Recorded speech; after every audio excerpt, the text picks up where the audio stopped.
समोर काय होईल? अहो कोणाकोणाला कितीतरी लेकर राहते तरी बी ती बाई काय करते पुन्हा हॉस्टेल पुढं काय ठेवते, पण ही तुझ्या लाडकं असताना जवळच ठेवते. असे कुठं कुठं लेकर खूप राहते, कुठं कुठं काय तसंच आत्मदेवाला मूल बाळ होतं ही नव्हते. पण मग भगवंताकडं की मागणी करायची नाही, जाऊ दे आपल्या जे आहे ते आहे. आपल्या पत्नी भेटली तर आपल्या भेटली, आपल्या नशिबानं भेटली. नशिबाला दोष देत होते, भगवंताला दोष देत नव्हते.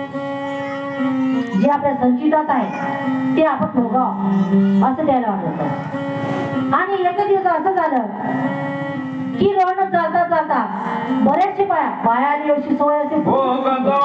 गळे संचिता वाचोनी